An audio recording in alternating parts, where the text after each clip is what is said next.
dia, meu nome é Lorena Miranda Schmidt, sou professora da Faculdade de Psicologia e de Medicina.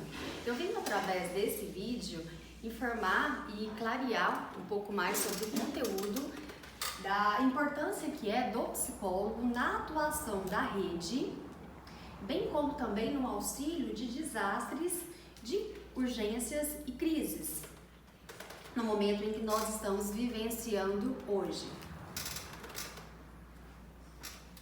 Então, o desastre. O desastre, ele tem essa conceituação, como se fosse uma causa, um desastre natural ou até mesmo tecnológico. Hoje, o que se pode compreender é que o desastre, ele também está presente no Covid-19. Haja vista que o prejuízo, ele tem uma dimensão econômica, tem uma dimensão social, entre outros prejuízos que faz parte da estrutura e do desenvolvimento humano.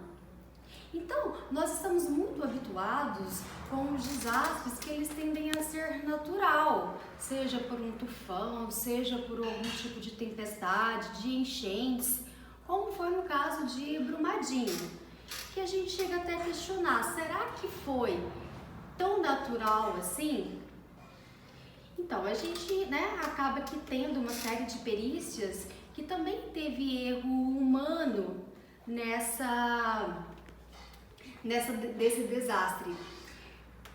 Então, para que a gente tenha um respaldo da psicologia, bem como também de outras áreas, da economia, da saúde, da política, a gente precisa ter uma dimensão mais interdisciplinar dentro de outras áreas do conhecimento.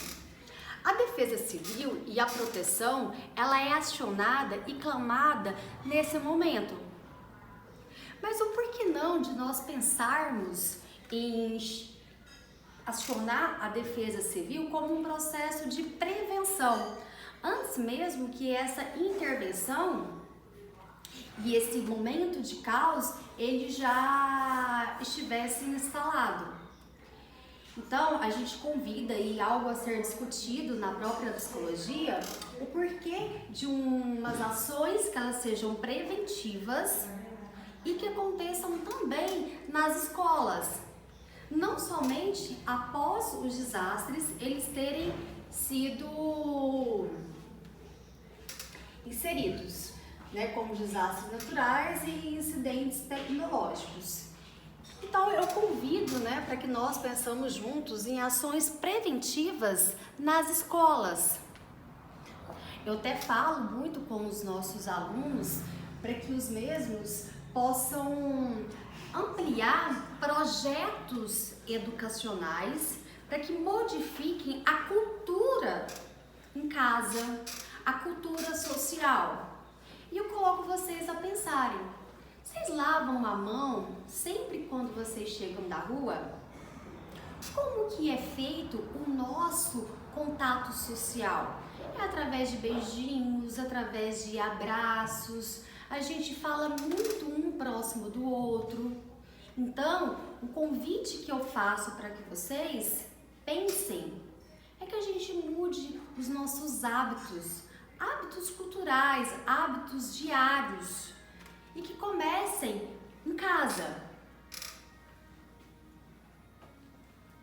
Hoje, quando é acionado a defesa civil, inicialmente é dado os primeiros auxílios. Esses primeiros auxílios, eles são mais voltados no que tange a suprir as necessidades fisiológicas, as necessidades básicas primárias.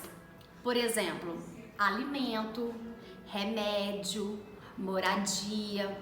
Então, a defesa civil, ela tem esse compromisso inicialmente de restabelecer esses auxílios iniciais, para que depois a psicologia ela possa estar junto para auxiliar e para que as emoções como medo, como ansiedade, como preocupações, elas venham ser suporte para que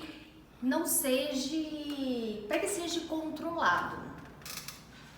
Então, é dever da União, do município, do Estado, do Distrito Federal e hoje uma preocupação mundial.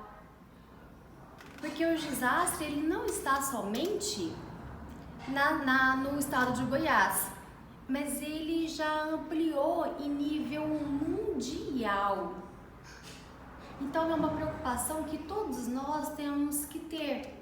Então se percebe que existem já os hospitais de campanha, muitos deles construídos em parques, em estádios, alguns auxílios para conta de energia, bem como também assegurando aqueles empresários que buscam uma possível demissão dos seus funcionários caso tenha uma redução no tempo de serviço.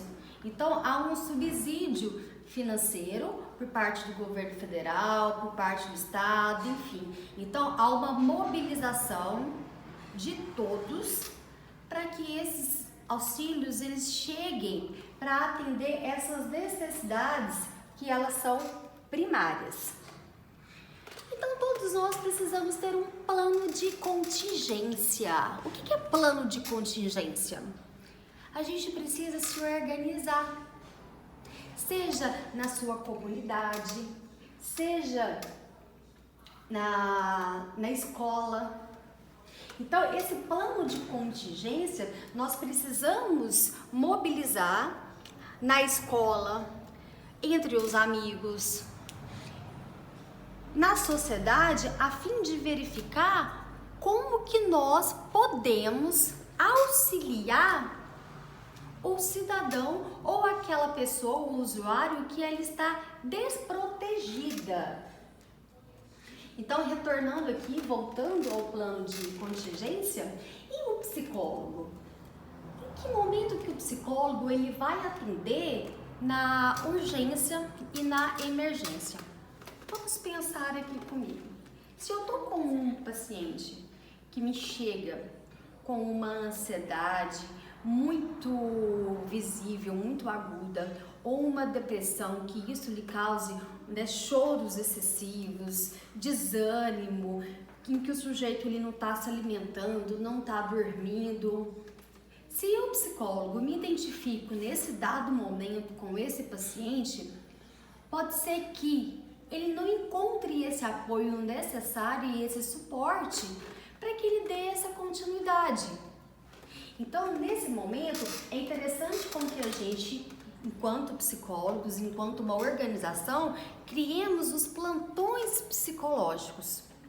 Esses plantões psicológicos é para acolher essas angústias, acolher esse medo, acolher essa demanda. Então, o surgimento da psicologia, das emergências e desastre. Então, a psicologia, ela da emergência e desastre, ela nasce a partir do trauma. Desde as guerras, enfim, das calamidades públicas que aconteceram no passado, enfim, e que é uma psicologia que ela é nova, ela é recente, cerca de 10 anos, ela vem se construindo para auxiliar nesse trauma, nessa base.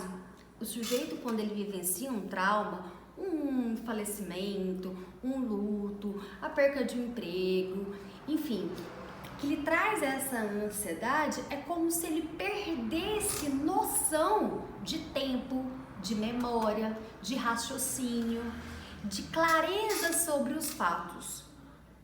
Então, o psicólogo ele vai auxiliar como um suporte psicológico para que essas funções mentais básicas elas não sejam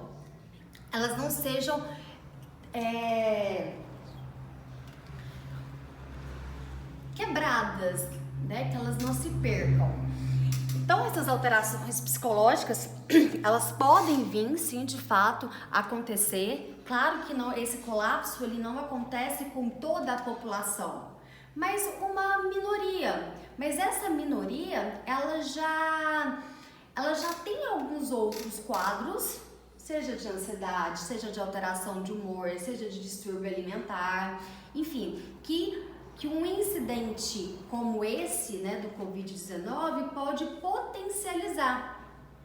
Então, o psicólogo ele vai auxiliar o sujeito para que essas alterações psicológicas elas não sejam tão profundas, mas no momento de adaptação.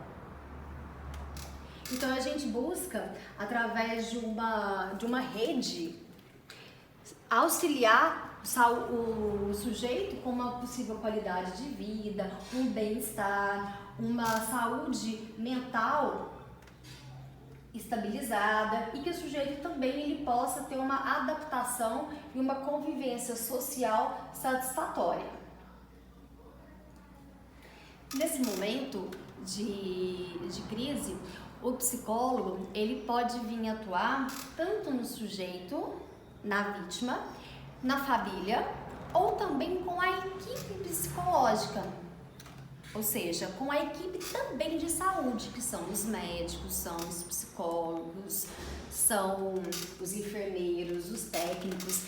Então, toda a equipe de saúde, ela pode vir a ser beneficiada com a assistência e o apoio psicológico.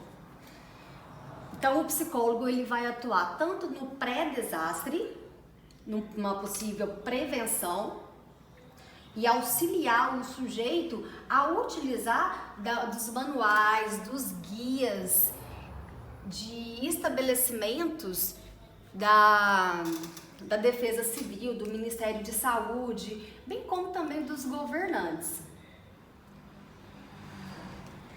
Tá, então vamos lá no pré-desastre. E agora, como que a gente pode nos prevenir?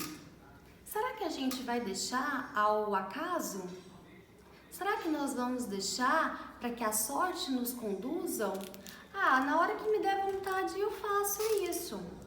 É como se nós fôssemos guiados nesse sentido pelo desejo. Nós fôssemos guiados pelo acaso, pela espontaneidade. Então, não é a recomendação.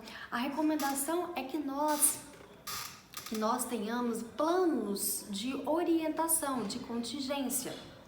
Ou seja, que nós também estabelecemos rotinas. Quais são as rotinas? O horário que a gente acorda, um horário para a gente almoçar, para fazer as atividades, bem como também de assistir filmes, conversar com os amigos, assistir uma televisão. Porque se a gente deixar sempre a nós à mercê da nossa vontade, a gente vai ter um prejuízo e a gente vai de alguma forma direcionar para o prazer. Então a gente vai querer comer mais, vai querer fazer tudo que nos dá vontade. E isso não é legal no momento em que a gente está vivendo. Então, estabelecer uma higiene pessoal de cuidados como asepsia, lavar a mão, manter distanciamento, bem como também utilizar as máscaras, vai nos ajudar a nos prevenir e auxiliar também aquele outro que está pedindo ajuda. O cuidado com o sedentarismo, né? O sedentarismo, ele nos dá uma falsa impressão que nós estamos bem, nós não estamos fazendo nada. Só que o sedentarismo, ele faz com que a gente e o corpo, ele não produza hormônios como adrenalina, como serotonina, como endorfina, hormônios que nos auxiliam numa sensação de prazer. Então, a longo prazo, o sedentarismo, ele é ruim, tanto para a mente, quanto também para o corpo. E quando a gente fala do prazer das coisas, o prazer de ter o autocuidado conosco mesmo. Ou seja, será que a gente ao acordar, a gente passa um batom, a gente arruma a roupa bacana, ou você fica o dia inteiro de pijama.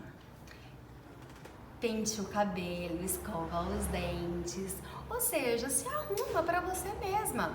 Até mesmo para olhar no espelho e ver que você tá bem, que você tá bonita, que você tá gostando do que você está vendo.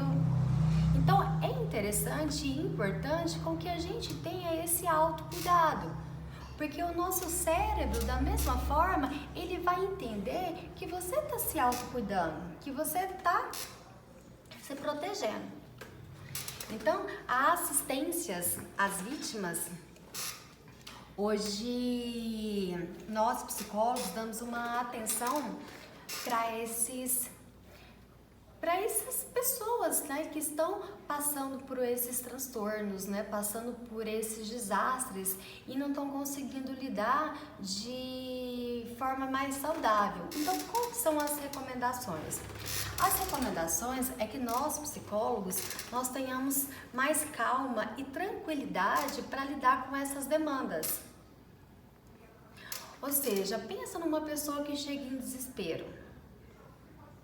Se eu tiver, enquanto psicóloga ou enquanto equipe médica, equipe da linha de frente desesperada também, há uma tendência desse paciente, desse sujeito, desestruturar. Então a intenção é que nós tenhamos tranquilidade, disposição em ajudar e bem como também transmitir um amparo psicológico dentro daquelas funções que foram de alguma forma perturbadas. As informações, elas também têm que ser claras e devem ser precisas.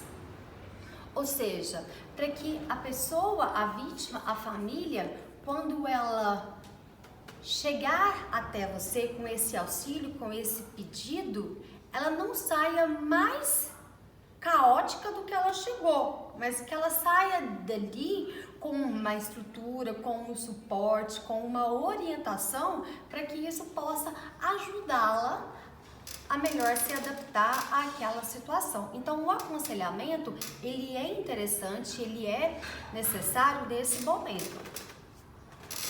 Retornando, né, como um conselho